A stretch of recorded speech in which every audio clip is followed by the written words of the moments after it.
Hello,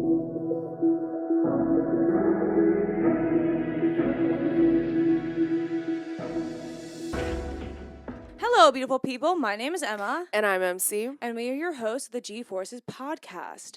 So, today was the Spanish Grand Prix and also the Detroit Grand Prix for IndyCar. Yeah. We watched both.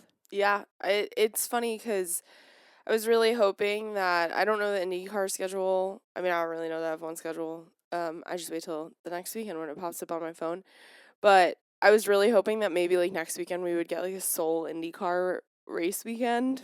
We're not. They're off too. They're off too. And then they're back. But it's okay. You win some, you lose some, I guess. Well, and I think too, like we've been pretty good. Like our Sundays have always been, since we got into the like motorsports, our Sundays have always been like we don't schedule a lot. To be honest, I feel like our whole lives Sundays have been like the chill day. Yeah. Like that's something our parents instilled. It was like Saturday was your errand day, you're running around, getting everything done, and then Sunday was like maybe we would like hang out and see people. But yeah, so now our Sundays are basically fully motorsport with us trying to follow IndyCar a lot more closer. So no basketball today. No. It was last night. Very disappointing for us. RIP. Yeah. Again, life moves on. You win some, you lose some. Maybe there's next year. Yeah. Here's to hoping. Yeah. It's New York sports, so. Yeah, I mean, we grew up as Mets, Knicks. I don't even know if we have a football team. Dad was just like any New York team. I feel like we were more Giants fans. I think we were more Giants which fans. Is strange if you're a sports fan at all, a New York sports fan. Usually you're a Jets fan and a Mets fan, and then you're a Giants and a Yankees fan. So it's odd that we were more Giants than Jets, but that doesn't really matter. Anyways, yeah. So this weekend in F1 was actually relatively boring. I don't want to say boring. I think it was just a quieter weekend. Yeah. I think a lot of upgrades were brought this weekend. Yes. And so I think a lot of teams were just trying to figure out their footing. I don't think that necessarily it brought for a ton of action, but I think that because of the front wing, like the flexi wing situation that was happening, people were expecting McLaren to drop way back in the standings because of this. But they were saying it's not going to happen. Like, we're going to be fine. And I think they were completely fine. I think that people keep comparing them to Red Bull of last year, Aston Martin, where they have this like super big high at the beginning of the season. And then once everyone starts to bring upgrades, the team falls behind. They're not able to keep up with the upgrades.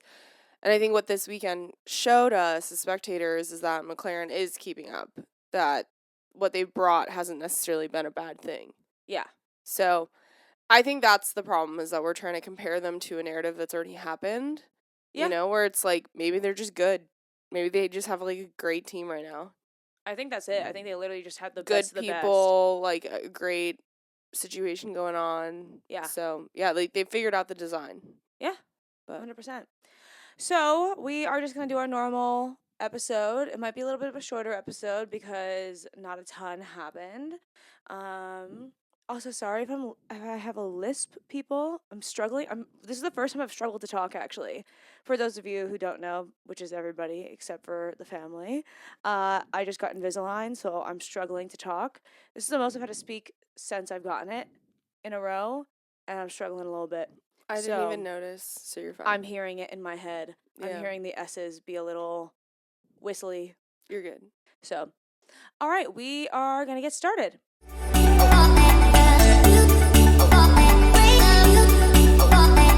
Where are we? So, obviously we're in Spain. If you clicked on this episode, you know where we are. España. But the official race name for this weekend is the Formula 1 Aramco Gran Premio de España 2025. The track name that we're at is the Circuit de Barcelona Catalunya, and the first Grand Prix was held here in 1991. From what I can remember, this track has changed a little bit in terms of its layout. They've changed a few corners. You'll see this in a lot of the older tracks that sometimes they just have to make slight changes. I think we had one race last year where they literally changed a corner overnight because it was causing so many problems. It was like Zandvoort or why do I feel like it was like China? Maybe I'm completely thinking of the wrong one, but It happened last It year. happened last year. There was a bunch, or it might have been one of the Middle Easterns. Like, it might have been Qatar or Abu Dhabi, where, like, one of the corners, they brought it in a little bit. Yeah. But then everybody was going off. Yeah. So. So the circuit length for this circuit, obviously, is 4.657 kilometers or 2.894 miles. They're doing 66 laps around this track, which brings their race distance to a total of 307.236 kilometers or 190.907 miles. So the lap record before this weekend was placed in 2023 by Max Verstappen. He obviously did that in a Red Bull, and he did a lap in 1 minute and 16.330 seconds.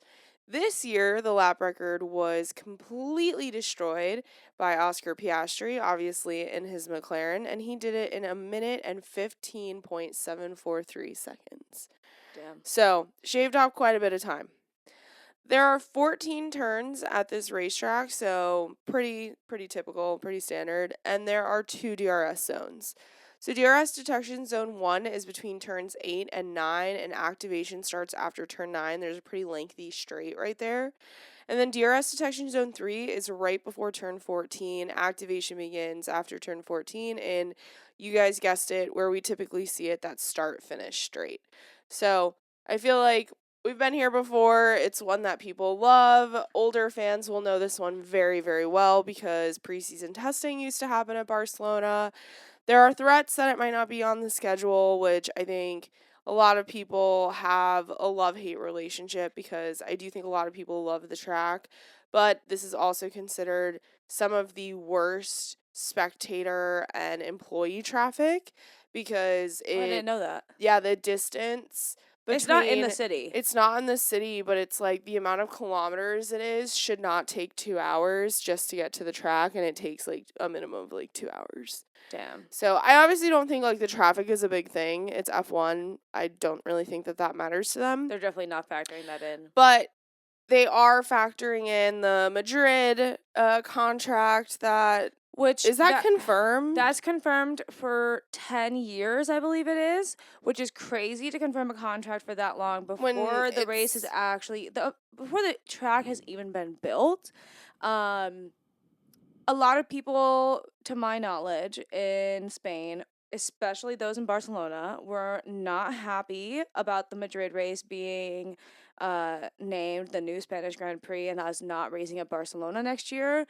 As you know, the citizens of Barcelona and the citizens of Madrid they do not get along. There's a big rivalry, and so to move it from the one city to another, lots of controversy. Yeah. I also think a lot of people are not thrilled with the track map, where the track is going to be. Yeah. And the fact that it's a street race. A lot of people don't particularly want more street races on the calendar. They would prefer actual built tracks that we already have, just because a lot of street races do tend to be pretty tight sometimes. But also, one of the differences between IndyCar and F1 is that IndyCar's one of their sticks are ovals and street races, where for F1, their stick was kind of pre-built tracks for F1 specifically. Yeah. So it'll be interesting. I'm interested to see if they do start building the Madrid track anytime soon.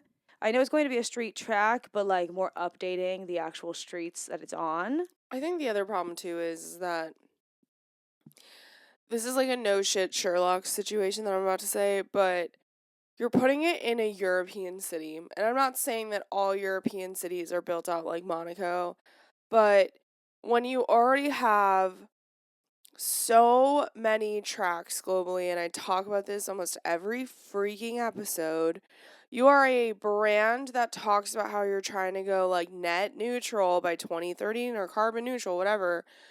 And yet you're sitting here and you're not utilizing what is already in existence. You're creating... I just don't get it. In my opinion, It's completely unnecessary. Street tracks are okay, but the infrastructure for the paddock, the amount of crap that is brought in by F1 in general is just, it's not functional in small So, to settings. my knowledge, I believe that this track is surrounding a event center. So, like the city's event center. Yeah, which is, I mean, So, it's what they've done in like other places. I yeah. get it, but again, for me, it's just you have so many other Oh, places. You yeah. already have a course built out. Like, I don't know. You know where I stand. Yeah. Okay. The other stuff, practice is going to be pretty quick, but we will get into practice now.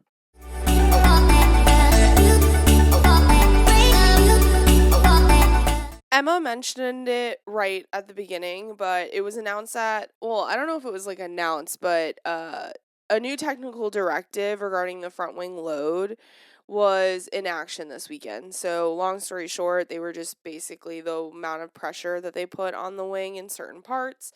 The test had changed slightly. F1 TV does a really good talk through during P1 regarding this new freaking directive that they went out and brought in.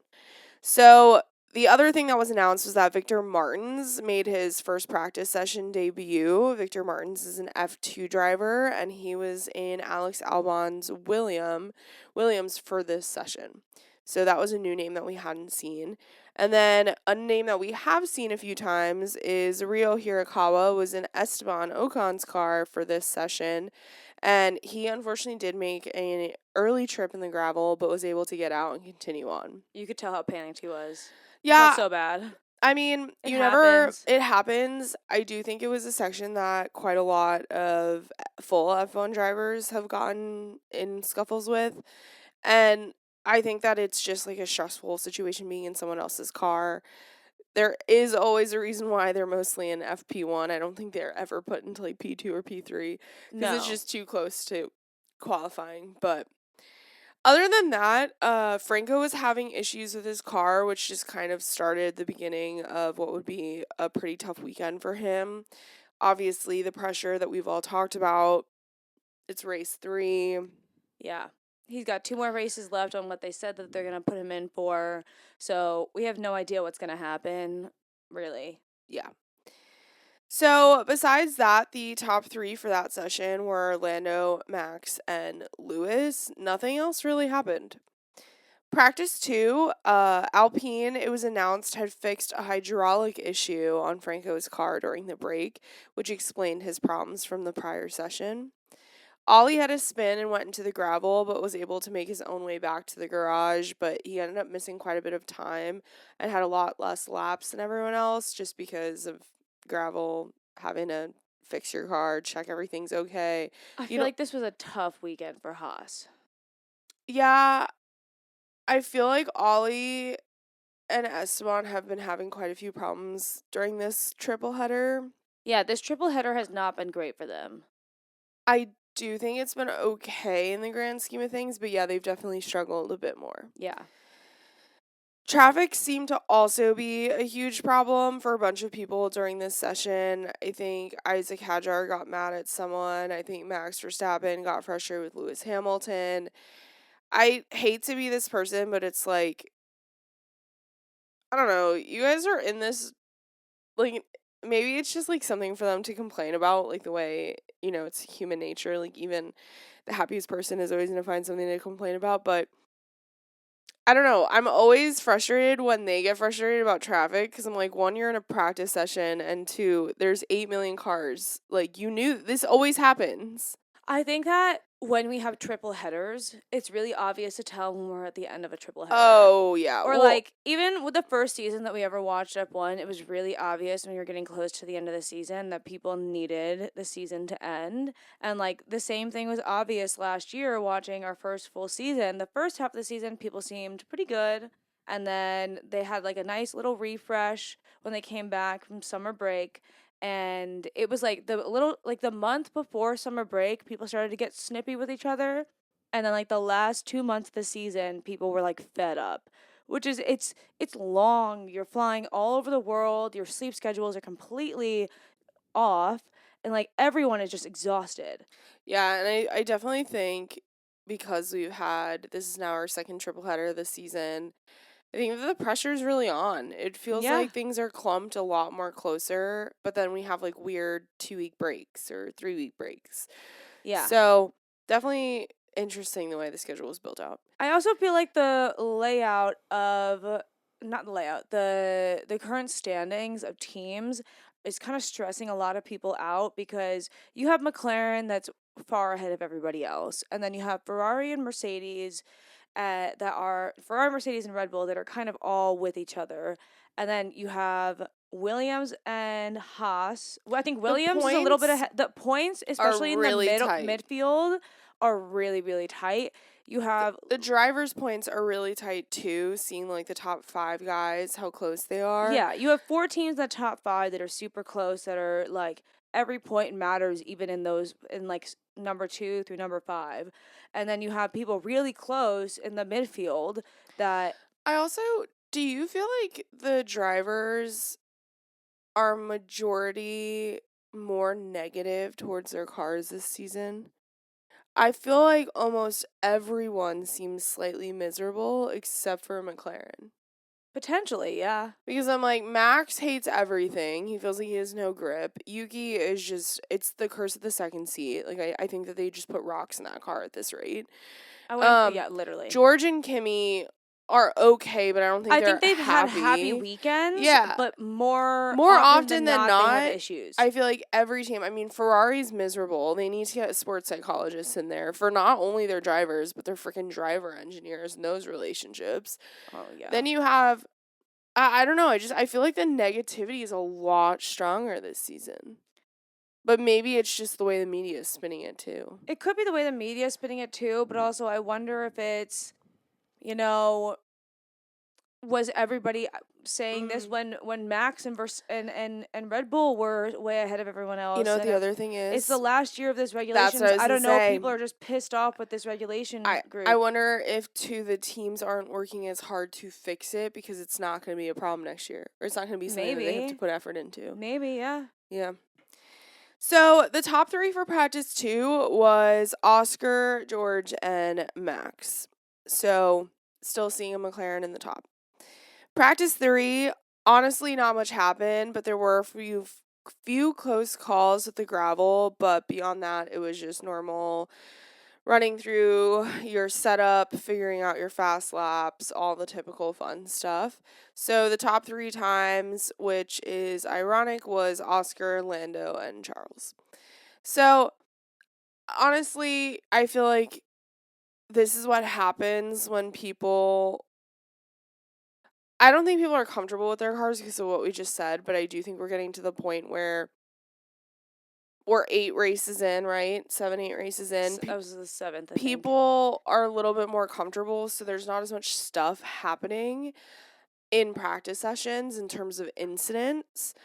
I do think that a lot of people are also trying to figure out tire management. I feel like the degradation. I think that's one of the biggest problems. And then the car setups, people are just irritated with their cars. Yeah, no one is happy, and it feels like every weekend it's set up slightly differently, which it probably is, but it seems like just some drivers are not finding the groove. And it feels like, other than McLaren, like, I feel like everything that we're talking about is every team except for McLaren.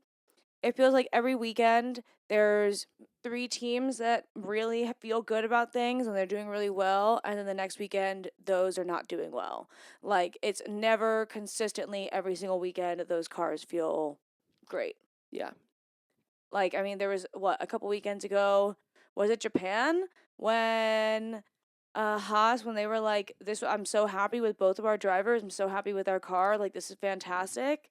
And then now they had one of their worst weekends. Well, and it's what we always say. Just because it's the word upgrade doesn't mean it's always going to be a good thing. Yeah. So who knows if, other teams are bringing stronger upgrades, but maybe they're also just, they haven't been able to figure out what the perfect setup is or what the drivers are comfortable with in terms of setup. Yeah. Yeah. All right, we are going to go into quali now.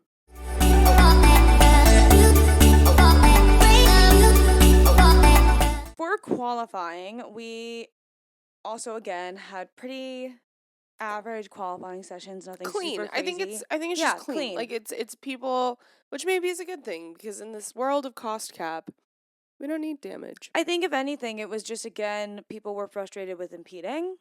Yeah. So the main thing that happened was in the first session in Q1, Franco actually had an issue with his car with about 3 minutes left, and this was pretty close to the front of the pit lane exit. Oh, it was the front of the pit lane exit. Yeah, the only way to get out of that was for people to go around him. He was able to scooch his car up just a little bit. Well, the problem was too is that every single driver had bunched up behind him except for Carlos Sainz, So Carlos was able to just go around. which is like skirted around him. But then he needed to move the like 3-4 feet up so that the other cars could, because when you have 16 cars backed up behind you, Yeah. there's nowhere to go. Well, and so that kind of caused definitely some panic amongst the teams because you have 3 minutes, you want to do an out lap, and then you want to start building, you want to do your build lap, and then you want to go. And so you kind of need a full 3 minutes in order to get that done. And now the entire grid is stuck behind Franco, and it's wasting seconds off of their time that they need in order to get a lap done. I think everybody was able to get a lap done. Except for Franco. Well, yeah, except for Franco. This was just like the beginning of Franco's car problem. I mean, it was already it started happening. in practice, yeah. I also think too that the fact that he is having so many mechanical problems beyond the few crashes, but the fact that the car itself is having issues, it seems ironically that him and Jack are both being given the shittiest end of the stick. Yeah. Because neither of them are being given an opportunity to prove himself through everything that's going on. This small window of time is absolutely dog shit in this environment. Yeah. And so to sit there and like one of his opportunities completely disappeared because Alpine's car failed. Well, when you think about it, it's his third race. First race, there's not going to be huge expectations of you for that because it's your first race. You're getting used to the car. Your second race is Monaco. If you don't qualify well, then you're not going to do well. And that's exactly what happened. And then your third race, he had done well in qualifying so far, and he was ready to go out there, and then the car shits the bed. So didn't really set him up for success. And it's kind of like the same thing that happened with Jack at like a couple of races ago. Where like he would get involved, like someone would crash into him, or like there was a car issue. He was waiting to leave to go out for qualifying, but because Pierre wasn't ready, he wasn't allowed to go. Yeah. They only care about Pierre at the end of the day. I would just love to see who at Alpine thought this is a really good idea. Like, let's do this, and let's do this with young, multiple minds. Like, let's add so much stress to these two young men that we're just gonna break them. Because that's what you're doing. Like, I would love to see whose fucking idea this was to put these two guys in these cars for a blip of a second. Because I want to see what you thought the results were gonna be. Because they're nothing but absolute shit right now. So, but what do I know? Because we're just spectators. So the results for Q1, those who got knocked out were Hulkenberg, Ocon, Sainz, Colapinto, and Tsunoda. Yuki did go for a second lap, but he had been complaining about just no grip. I believe he was struggling with the rear of the car, and it's just the show of the second seat for Red Bull. I feel like we're being very negative towards teams today, but like it's needed. It's so needed. I think the problem is too is that knowing that they did not listen to Checo, who was loyal to Red Bull, had been around for years, had well over a decade of experience. They don't listen to him, and then they put him on the chopping block. What makes you think they're going to even be listening to what is going on with Yuki? Yeah, no. Well, and so apparently later on, Max was asked about Yuki qualifying P20. And Max's response was something like, Yuki's not a pancake. Like, there's obviously something wrong. What it is, you tell me.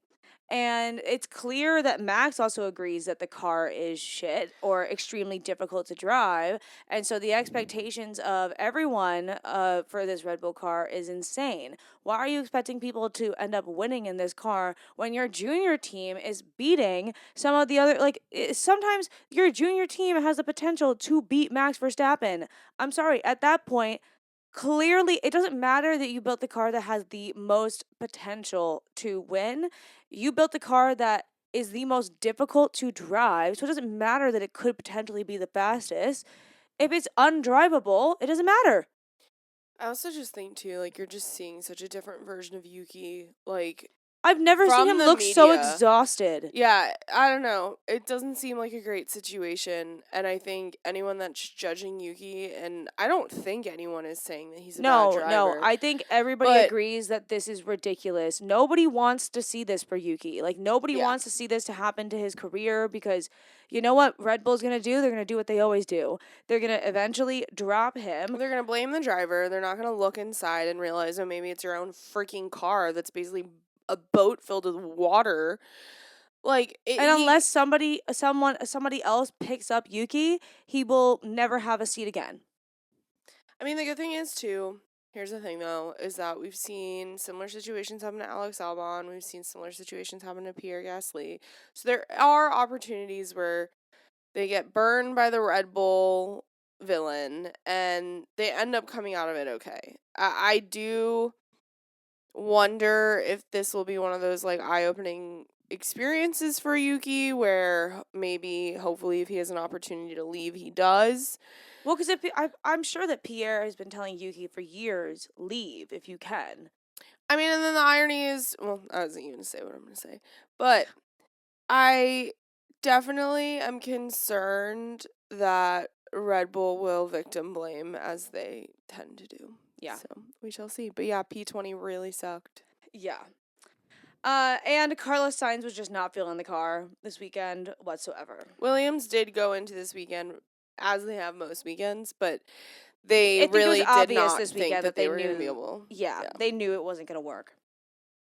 Q2, we had some surprises, but not surprises, better performances for some people. So those who ended up getting out for Q2 were Alex Albon, Gabriel Bortoleto, Liam Lawson, Lance Stroll, and Ollie Behrman. I think this is only the fourth time that Ollie has out qualified Esteban. So this is pretty good for Ollie. Liam, I feel like, has definitely been struggling at some points in qualifying and has struggled to get out of Q1. So this was pretty good for him. And Gabriel Bortoleto was the surprise. Yeah. So good for him. I'm happy for him. And then Alex Albon again. Williams knew that they were just going to struggle. So for Q1, not Q1, Q3. So we actually had the largest gap in P1 to P2 that we have had all season. Oscar Piastri ended up getting pole position, and he was 0.2 away from P2, who was Lando Norris.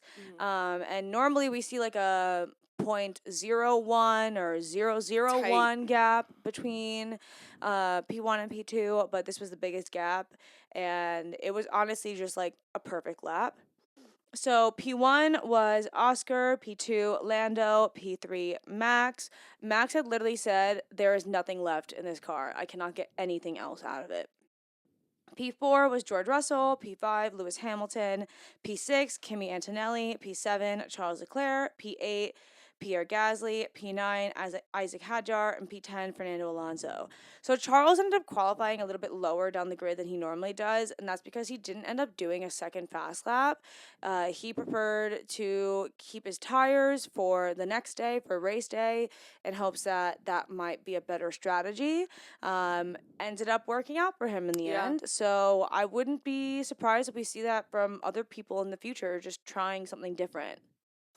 Yeah, I mean, the qualifying, obviously not every weekend is the same, but the formula is pretty similar where everyone goes out at the beginning, then comes in, then goes right back out. And it's pretty much the same every session, unless it's raining or Monaco, where Monaco, like, you're out the whole time. I do feel like the qualifying layout does get formulaic, so seeing someone change it is pretty fun. Because Yeah. it's like, way to take out... I mean, I've always wondered why someone wouldn't... Like, you always see the top two sometimes don't do it. Like, people that have done really fast, great times won't go out. So, yeah. I'm curious why they did it here, too, where it's not super difficult to pass, but it is difficult to pass. Like, it's not the best passing. It's not known for passing. So I do think it was interesting that Ferrari decided to choose this weekend to implement this strategy, unless they saw, hey, I would rather have more tires, which they might have. And Fernando Alonso qualifying P10, that was pretty good for him, considering the car is not very good. Apparently, this is the worst season that he's had since his rookie season, which is really depressing to hear about as Fernando fans. But alas, we move on from it. You win some, you lose some. It's the saying of the day. We'll hope for next year. Yeah, when Adrian Newey's designed the car. Yeah. So... All right, now we are going to get into the race.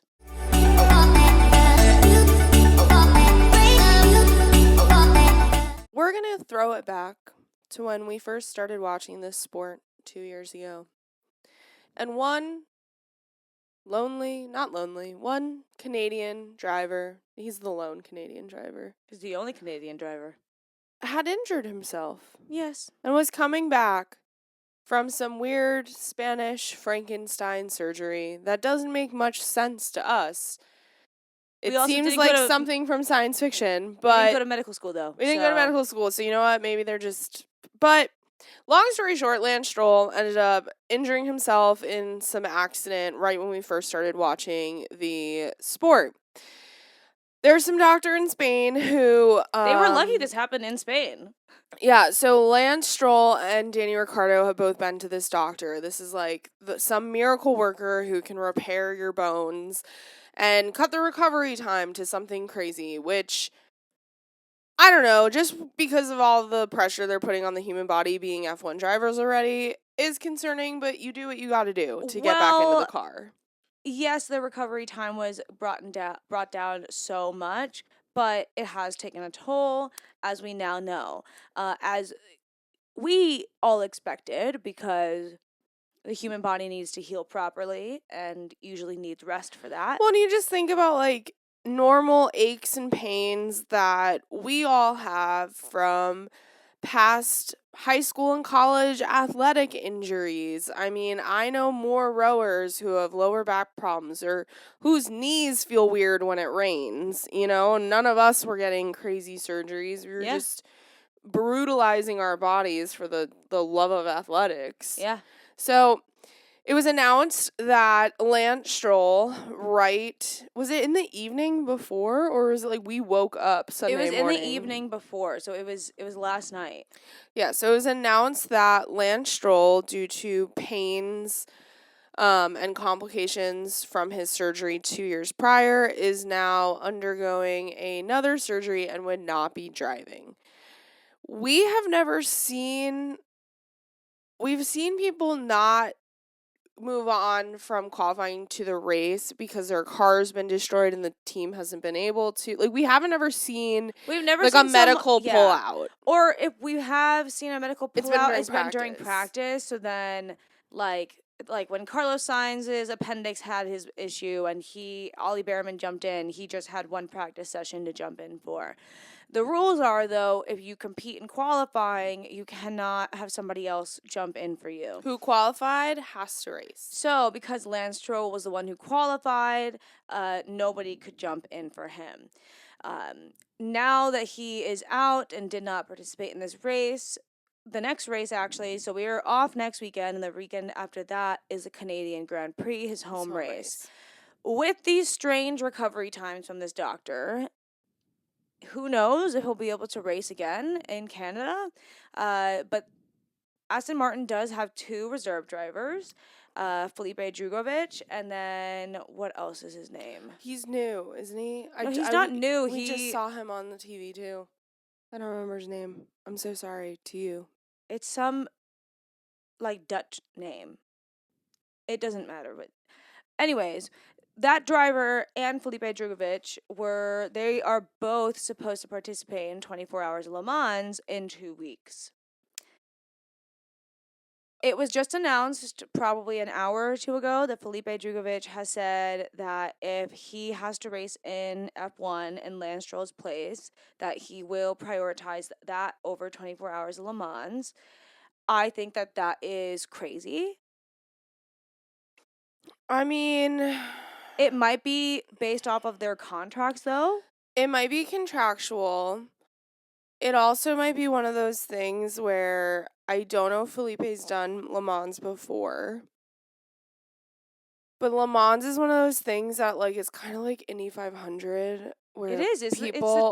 but the importance, but also, like, people randomly do it all the time or do it for years. Yeah, So there's yeah. always opportunity where I wonder, too, if it's not contractually obligated, maybe it's one of those moments where Felipe knows this is the only time I'm ever going to be in an F1 car. Yeah.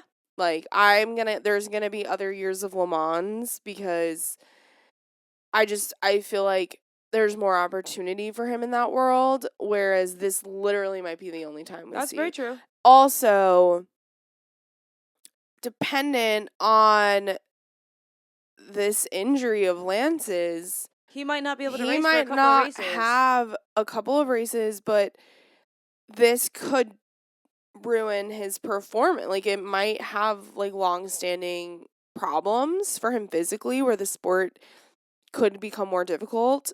And so I wonder if Felipe's also seeing it as, like, this is, like, an interview. Like, I gotta show up because if Lance is out, I could have a seat. I think that when it comes, I'm a very big believer in the fact that if you are injured, if as an athlete and injured, stop. Take the time to recover properly because you will regret it later on down the road. Especially at Lance's age. Take the time because you are too young to be having arm and wrist problems that, you know, when you're 40, you don't want to take the chance you might not be able to use your wrists again. Yeah, like, I think about what Jason Kelce says, and obviously American football is a very different comparison than F1, but I genuinely think about what Jason Kelce said in his documentary where he was like, I want to be able to hold my kids. Like, I just cannot, like, my body's breaking down. And, you know, I am curious, too, to see if, like, Danny Rick is going to have wrist problems. Maybe, but I mean, he's not driving anymore, so, like, we won't ever really know. Or if Lance continuing to drive for the amount of time aggravated it. But maybe, yeah. Who knows? So that was what we woke up to or went to bed to. Yeah. So the actual race start, it is quite hot in Barcelona, if you didn't know. It was boiling. It looked quite toasty there. So the start happens. Oscar has a really great start, and Lando does not, which is not a surprise. Nothing against Lando. It's just par for the course. And Sorry. Max ended up passing Lando in that first turn. Again, not a surprise. Both Ferraris actually in the first few turns ended up passing George. So the way that the start happened, Oscar went first, and then the way that everybody kind of stepped on the pedal, it was very much Lando was in the middle of Max and George. George was trying to get around, and it looked like there was potentially going to be a crash with all three of them. Luckily, everybody made it out unscathed, but that did happen. And so, because George ended up trying to do that, then Charles ended up passing George, and then Lewis ended up passing George. Fernando actually was having a pretty good race with Hulkenberg. So, if you don't remember, Hulkenberg actually qualified P16. So, and Fernando was P10. So, Hulkenberg had a great start. Yeah. And Fernando, I think, just had a bad start. Lap 7, because a lot was just very much people getting into their own places. Lap 7, we see Alex go in for a new front wing and tires. So it looked like there was just some carnage there at the beginning, like with the start. I just don't think that Alex is used to being so far back anymore. I think this season he's been pretty far up, like qualifying usually. I don't know if it's that he's not used, but I do think that it's just the hazards that, like, there's gonna be. I mean, it's typical to see crashes and carnage at the beginning. So, I just feel like, unfortunately, he was the one who got. Yeah. Lap 10, we actually see Charles pass Lewis after team orders. The Ferrari drama continues. So, Ferrari's an institution. We've talked about Ferrari a lot. We've done quite a lot of research. Go back to listen to our Ferrari episode where we really focus on Enzo.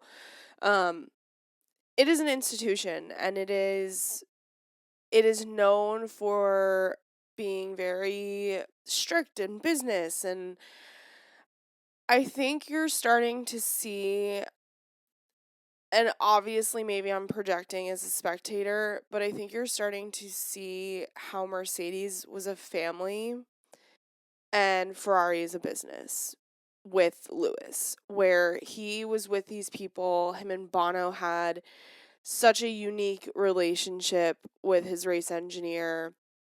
And there's been just some really weird interactions between Lewis and his current race engineer that I don't know if they're not gelling. I've always kind of had a slight issue with the way Ferrari's engineers always deliver. I think I would bang my head against the steering wheel if that was someone trying to motivate me. But it's weird. It's a little unfortunate. And the pundits really talked, we all thought the drama was going to be between Lewis and Charles, and it just seems to be like between the drivers and the rest of the team. Yeah, it feels like the race engineers are not giving them the information that's actually necessary in the moment, but then they're also not genuinely helping the drivers. And sometimes, I mean, like last week in Monaco, there's a radio clip of Lewis asking his race engineer, like, are you upset or like mad at me? And then no response was given.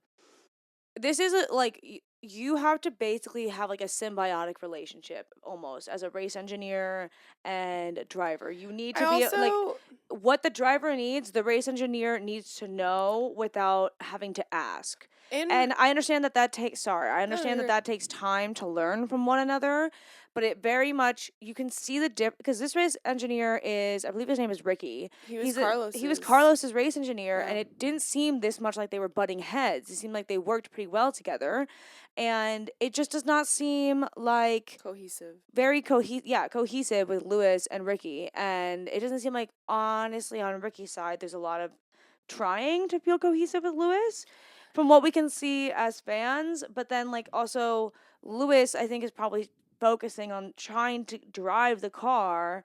It just doesn't seem great. Yeah, we have a role in rowing. For anyone that doesn't know it, it is, and you may laugh at the name, it is called a coxswain. And they are the person who is steering the boat. They're the one making the calls, and they are there to motivate you. And these are some of the most strongly powerful people with their words. You really have to be when it comes to a coxswain. And obviously, it's a very different situation because one person's sitting behind a computer screen in a garage while a coxswain is literally in the boat or the car in this, example. But you have to be motivating. Like, you have to be, and I understand that the engineers have to be cool, calm, and collected. They all are across the board. But, like, it is so uncomfortably awkward, it feels like. Well, and like your coxswain and rowing, even when you're doing like land workouts on the rowing machine, say you have a test on it and you want this coxswain to come over and help you out, give you some motivation at some point.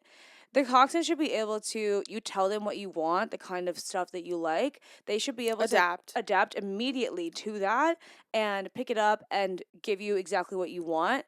And I feel like a race engineer's job is similar in the sense that you need to be able to do that. Yeah, and maybe again, we're not getting the full story. Maybe behind closed doors, it's laughs and hugs. But yeah, it's just become this kind of dampener on the excitement of Lewis and Ferrari, where you're like, do they even like working with each other right now? No, literally. Yeah. Anyways, moving on to other stuff. We see on lap 13, into turn 1, Lando was able to pass Max. Max kind of just let him through, to be honest. I think Max understood that this was not his race yet. At least he hoped it would be. Fernando did end up going to the gravel at one point. Ended up making it back out on track, no problem. Max ended up going in at lap 14 for tires. People weren't sure if this was going to be a 2-stop or a 3-stop or whatever stop race. Maybe a 4. Yeah. Max, when he came out, he ended up overtaking Kimi on the outside. I believe it was turn 3, which is going on the outside. It is a long run on the outside, but there were some overtakes that were happening this weekend that the commentators were like, you never see someone overtaking there. I think people were being quite brave with it, which was fun. Yeah, people were definitely testing the limits. I think a big contender to test the limits too was like Liam Lawson.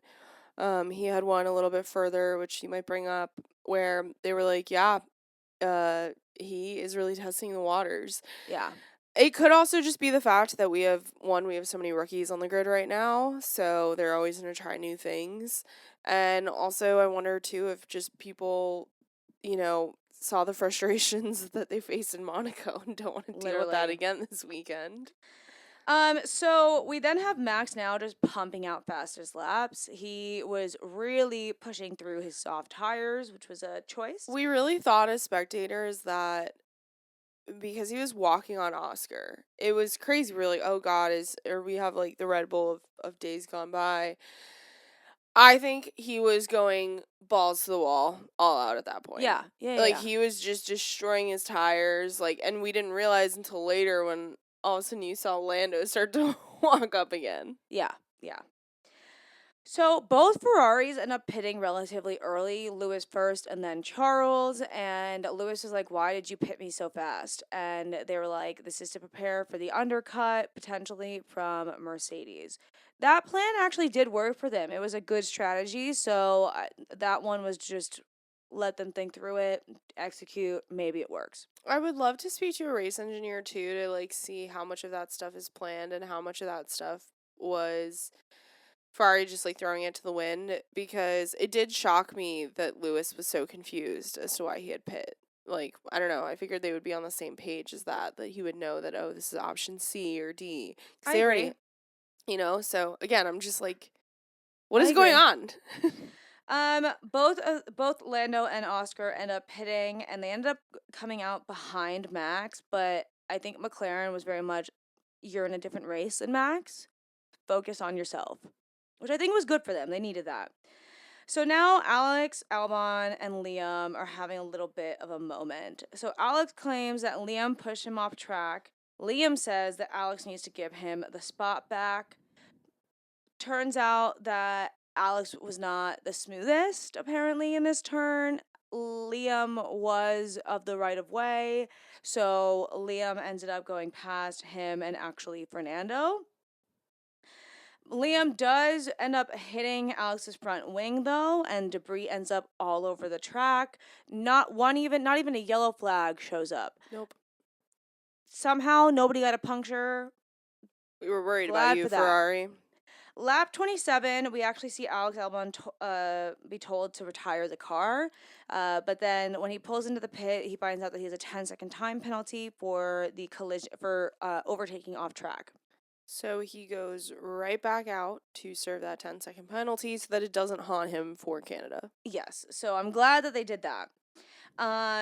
Lap 30, we see Max go in again for tires, and this was when we realized he is on a completely different strategy than everybody else. I think he figured that out too. Liam Lawson tried that same move again on another person with a late lunge, and he ends up colliding with Ollie Behrman, and Ollie Behrman ends up spinning around. Then Ollie ends up fixing himself again and getting back onto track. But I was surprised that Liam did not get any further penalties. Yeah, I think Ollie got a penalty, though. I don't know. Lap 49, we see Lando go in to pit, and he actually comes out ahead of Max, and then we see Oscar do the same thing a lap later and still come out in the lead. We see Liam Lawson and Ollie Behrman actually blocking Lando and Max. So Oscar had gotten past them, and then now Lando and Max are trying to lap them, they're blocking, and Max was not a happy camper. So much traffic. They had gotten to a point where they were lapping, and it was crazy because at one point Isaac Hadjar was in like one corner of the race completely by himself. Then you had Max, Lando, and Oscar trying to leapfrog out of all of these other drivers. Yeah. Yeah, it was A shit show. chaos.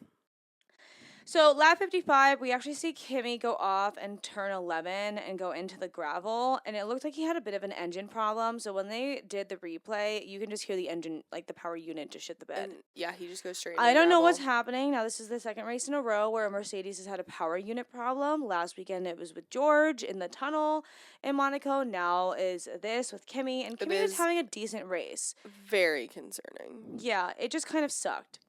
So that happened, and because of that, there was a yellow flag and then a safety car. Now we're behind the safety car for a good 5 laps. McLaren goes in for tires. Max also goes in for tires. Is that stop number 4?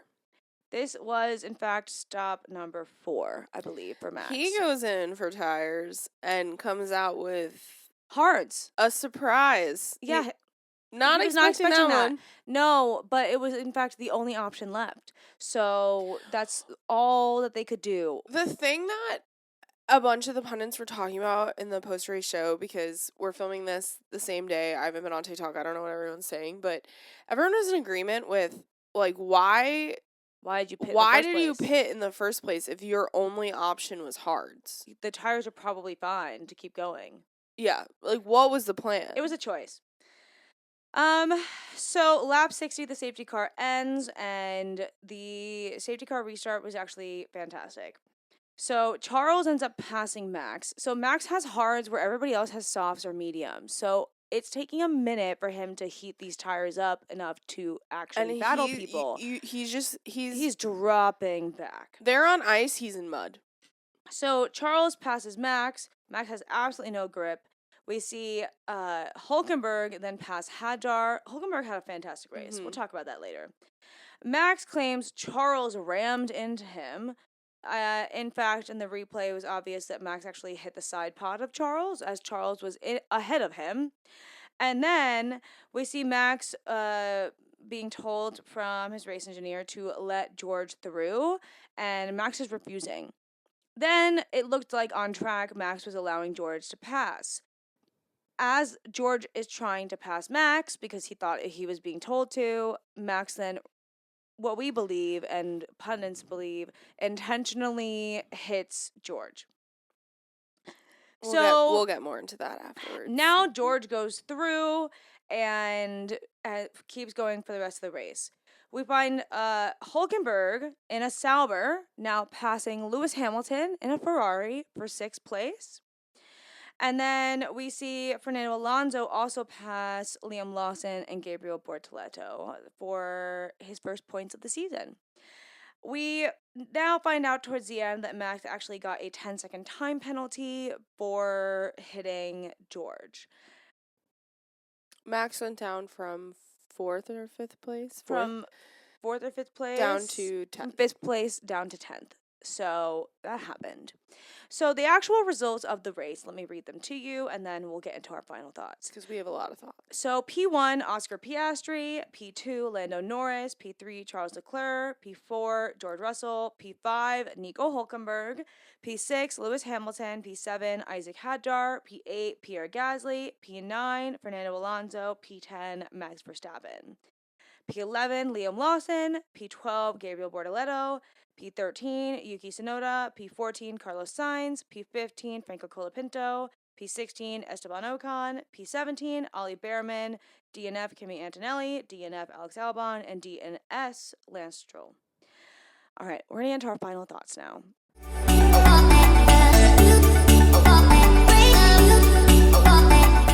The George and Max situation. I think, so like I said, we haven't been on TikTok. We haven't been on anything. And I do think that this is going to be one of the most talked about things, that it is going to make Max if he wasn't seeing red already, this man is going to see red he's going to remove social media from his phone because he's going to be so mad by all of the podcasters' opinions, the pundits, the newspapers. Because, dude, what you did was so messed up. So I think that it's kind of ironic that this happened because the race, our Get Ready for Barcelona episode, I literally spoke about a race that happened where Michael Schumacher intentionally did hit somebody also. Yeah, I think that it was most of what they were talking about at the end of the race, and we, like you guys all know, we've only been watching the sport for 2 years. So when we entered, we finished the season where Red Bull dominated like entirely. It was an unprecedented season, completely legendary. Last year, we thought Red Bull was going to dominate again, but then as the season went on, more and more people, I mean, we had more race winners than what felt like ever before. It was incredible. It was a perfect season for us to be new fans. So we haven't seen this angry, desperate Max, and we've talked about it a few times last season, a little bit here, where you can kind of see the intensity ramps up when he gets more and more desperate and he fights a little dirtier. He throws out his elbows. He does things that only Max Verstappen sometimes it feels like can get away with it. Now, that's not true. You know, there's a lot of shady shit that some of the drivers do. But when you so blatantly, obviously hit another driver in a very, very lucky way to cause no damage. I mean, George had a little bit of damage, but no damage to you that could have ended your race. The fact that he was only given a 10-second penalty and no points on his license as of right now is a huge issue with the two of us because you gave Ollie Behrman a 10-second penalty and points on his license. No, a for 10-place grid grid penalty. Thank you. And points on his super license because of an incident that was so I think less he passed extreme. past Carlos in the pit lane or something, or like under a yellow flag. I think hearing the pundits talk about it, most of them have been around, obviously. I mean, you have even drivers like David Coulthard is one of the pundits for F1 TV, and people were not happy. Like, the way that people were talking about it, it seems like, so we know that there was obviously the big Lewis-Max rivalry in 2021. And we know that there's been, like when Max was younger, he used to drive a lot angrier, at least that's what people say, that he was a very aggressive driver when he was younger. And we've only seen bits and pieces of him really having to battle other people over the last year and a half, because it's going to be about 2 years now. Around this time of year, 2 years ago was when we first started watching F1. And we've only seen it a few times where he's had to battle people genuinely. And usually it was last year, him battling Lando towards the end of a race, and it's starting to get a little dirty. And there was even one race where people were like, I don't know if Max and Lando are going to be friends after this. Like, there was all that drama. I think it's also ironic that it happened with George, somebody who at the end of the season last year, they were fighting. Well, and when George was interviewed about this incident, you know, he wasn't surprised. He wasn't surprised, and I think that says a lot. I think that if you are the number one driver, there's a level of safety and just like, I don't know. Yeah, you're in a high strung, high anxiety. You have so much adrenaline running, but like, dude, come on. Like, you cannot let the anger get to that point where you become a danger to your colleagues.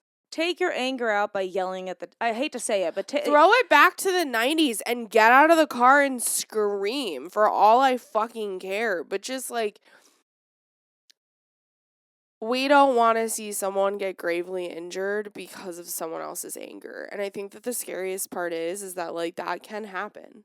You know, if he hit George perfectly, or if him and George, like, they could have both gotten, in worst case scenario, really badly hurt. And so I think the fact that, oh, it's Max, like, this is the way he drives, has gotten really old for new fans, because it's like, why is this acceptable? Like, it's just not. It's not good sportsmanship. at all. No, no. And I think that if it was any other sport, it would be unhinged.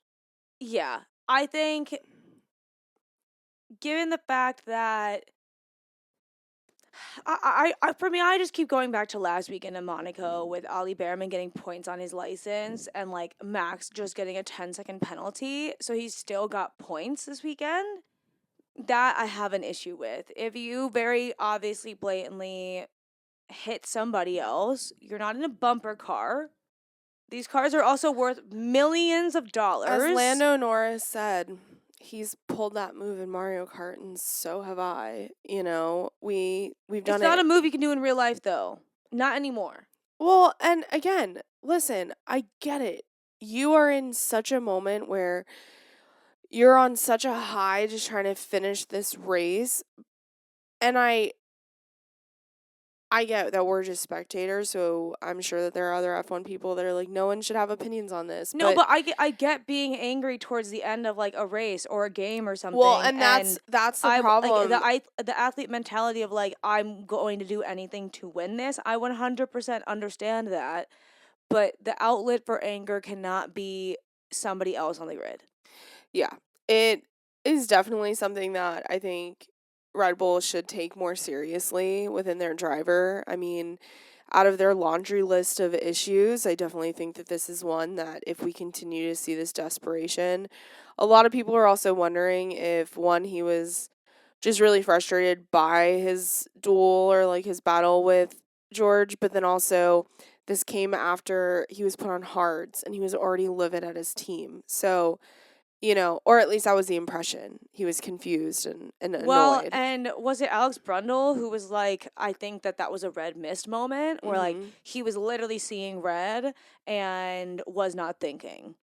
Which, listen, we're human. It's going to happen. And for all the F1 fans, I guarantee you that by Canada, we're all going to be wanting to smash our heads in with how much everyone's going to be trying to dissect this situation. What I think is going to end up happening is that they're going to get a few questions in 2 weekends. Max is not going to respond to them. He's going to have some short, sarcastic answer. He went and did his media today because they're all required. To talk about it. But he didn't have an excuse. He didn't have, a mechanical issue. So I think, it's obvious. We'll probably never hear a specific statement regarding this moment. I mean, it's very similar to, other moments where we've seen just... I hope he's a little embarrassed. I hope he is. Because this is just not a way to drive. I mean, he didn't take his helmet off. He didn't talk to anybody afterwards. No, he did. He talked to... he talked to media. I'm talking about the drivers. Like drivers, yeah. Yeah. Well, and I do think it's funny that, like, George doesn't even seem that annoyed. George is like, this is just par for the course. George, when asked about it, George was like... I have no idea. He was like, all I know is that he hit me. And I was like, what's going on? Yeah. And it's unfortunate because I don't like getting on the Max hate train, and that's not what this is. I think that a lot of people are going to be there. I just think that this isn't acceptable in a sport that is this dangerous. We've literally had people die on these tracks. So that's where I stand. So we just finished filming, and I went on my phone, and turns out Max actually has 3 penalty points on his license for the incident with George today, which means in this 12-month period, it has brought him up to 11 penalty points, which is 1 off of a race ban. So, if he ends up getting 1 more penalty point, he will end up getting banned for 1 race. We saw this last year with Kevin Magnussen, where he was banned for a race, and I don't think we've ever seen this with Max before, so it'll be interesting. So, I take back what I said, where I wish that they had given him penalty points, because they did. So, it'll be interesting to see his reaction to this. I'm sure he will be asked about this at the next race, but... yeah, just wanted to pop in because the entire time I was bitching about him not getting penalty points, but apparently he does have them now. All right. So, moving on to a little bit more Red Bull related. There were rumors over the past week that apparently Christian Horner is in talks with potentially replacing Fred Vasseur at Ferrari. I haven't seen anything about this. I saw this a couple days ago, and I'm not a fan of this. I think that Fred Vasseur has been really good for Ferrari. Yeah, they're struggling with certain pieces of the race and their family, whatnot. But I think Fred Vasseur is much more. Fred Vasseur is closer to what Toto is than Christian will ever be. I also would be curious to see how long, if this change were to happen, how long the current drivers would stay at Ferrari. I don't think they would. Yeah. I don't think Lewis wants to race underneath Christian. I don't think Charles wants that either. No. I also think, let's not forget about the investigations that are happening in 2026. Yes. Like, yes, we've forgotten about that as a community. I wouldn't touch him with a 10-foot pole. I mean, I just wouldn't. If I was Ferrari, I think that, if that's a decision they're gonna make, they gotta. I mean, it's Ferrari. I wouldn't be surprised if they're not the best at strategy, guys. So yeah, they didn't think that through. They don't think it through. I hope that it's just a rumor. I mean, we hear these things all the time. There's just like random rumors. Yeah. So I'm not gonna hold any weight to it until I see it from like credited things. I think also Christian is too much in love with Red Bull and the power he has there. I agree. I think Ferrari is a hierarchy of a lot more politics than any of us realize, and I think Christian Horner has a lot of control at Red Bull. Yeah. So let's talk about something more positive. Hulkenberg. Yeah, man. I love that even other drivers were so happy about this. Like, they were in the cool down room, and Lando and Oscar were like, let's talk about Hulkenberg getting P5. Yeah, it was a good time.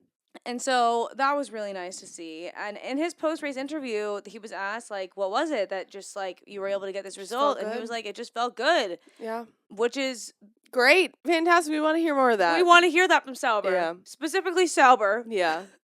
And for a while there, it looked like Gabby was also going to be in the points. Yeah. I think now, other than the Alpine Franco Jack situation, I think Gabby's now the only driver left who doesn't have any points. If they are able to continue their drive from this weekend into other races, I will not be surprised if Gabby gets those points sometime soon. And then we also got an interview with Jonathan Wheatley, the team principal of Sauber, during in the post-race show. And he was like, this is not a fluke. Like, the upgrades have worked, and we're really trying here. And I love him. Yeah, I want to see more of him. I do want to see more of Jonathan Wheatley. We don't know a lot about him. We do know that he came sorry. I believe he came from Red Bull. He came from Red Bull. And he just seems to be like another one of these where they're even keeled. Another, like, I put him in the same boat as James Vowles and Rio. Where like they are just like they're emotional about it. Yeah. If that makes sense, because Jonathan Wheatley, even though it wasn't a podium, he was like, we're canceling our flights and we're celebrating tonight. And that was just really special, because I think sometimes the midfield teams get judged harshly by other people for celebrating a 5th or a 6th or even a 10th place, but I do think that small wins are really good for teams. And I think while Sauber has struggled with the car, Sauber has not been like Red Bull or other teams that are struggling where it's the car and it seems like it's the staff and it seems like it's everything. Like, at least this year. Last year it was a shit show. A shit show. But this year it seems a little bit better, which I'm hoping is because they now have a new team. Well, because last year they didn't even have a team principal. So, good there. Yeah. I'm happy. Some good news. I don't think there's really anything else to go over. Everybody else just kind of had a weekend. Yeah, in the Indy car world, Kyle Kirkwood won the Detroit Grand Prix today. Mm-hmm. He won it last year as well, I believe. Yeah, it was a really... IndyCar's crazy. I said this last time, but I would love to know why an Indy car can do certain things and is so much more like you could crash it into a wall and it can still drive to the garage and just get a new freaking tire. I agree. Versus an F1 car. Like, I'm so confused but amazed at the same time. Yeah. We literally put it on because we, like, mapped out our whole day today, and we turned it on, and it was, like, Will Buxton or James Hinchcliffe or it was the third guy, which I don't know the third man's name. I'm sorry to that man. Hollywood Harvey? Jack Harvey? No, that's Jack Harvey, but then there's a third punting guy that's in the box with James and There is. Will. I don't know his name. I know Jack Harvey. But the thing is that they, like, started off and they're like, the Detroit Grand Prix that was filled with carnage last year. And me and Emma were like, oh God, after Indy 500, more? There was indeed more. Well, and at that point, we hadn't even gotten dressed for the day. And we were like, oh my gosh, we got to get ready. Yeah. Hold on. So it was fantastic to watch. We're really enjoying IndyCar. If you've not gotten into IndyCar yet, please do. If you want us to do episodes where we're talking about IndyCar a bit more, please let us know. We will find a way to split it half and half if we can. Yeah, we're just having a good time with it. Yeah, it's fun. Oh my God, craziest thing too. Guess when they can interview the drivers? I noticed this too. So there ended up being a really bad crash. Foster's suspension ended up just failing. And he ended up taking out, was it Rosenquist? Yeah, Felix Rosenquist. They ended up into a crash. And so red flags went up because they need to repair the walls and everything. And we're sitting there, and all of a sudden, they're like, who was the first driver they interviewed? I think it was Colton Herta. No. Who's the one that came in second? It's not Domenicali. That's a different one. That's F1. I can't. I don't know. Anyways, they're interviewing him in his car. They can literally plug into the Indy cars radios, and they're like, hey, this is so-and-so from Fox Sports. We'd love, like, how do you feel? Like, do you think when this red flag's over, you'll be able to win? And I'm like, this is crazy. Can you imagine Max getting interviewed in the middle of the race? Will Buxton literally commented, because for those that don't know, Will Buxton, he's a motorsports journalist. He was a really big, really big name on F1 TV. He was the original F1 TV commentator. He was in it for he was with them for 15 years, and then it was announced over this winter that he was coming to IndyCar, that he was fully going to be with Fox Sports. And so him coming from F1 TV to Fox Sports, it is weird seeing him in a suit all the time. I've had to, Fox News, let's calm the dress code down a little bit. Unless that's what they like, then, wear your suits. But he's like, this is crazy, being able to interview them in the middle of a race in their car. He's like, he's like, the freaking F1 drivers, ignore the media. He's like, they hide from us. And I was like, it is truly just, it gives that they've all been, traveling together for so long. Yeah. But, yeah, that was really cool. Yeah, I wonder, I'm sure they probably wouldn't do it while in the middle of a race. No, I'm sure it's, closed. Oh, that's true. It's probably, they're not allowed to. Yeah. It'd be sick if they did. Yeah. But, yeah, IndyCar was fantastic. Mm-hmm. Any other comments? No. All right.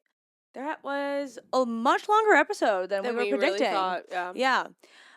Please make sure to follow us on everything, comment, subscribe. We are going to take probably a couple of days off, and then we'll do the Get Ready for Canada episode, and we'll be back before you know it. All right.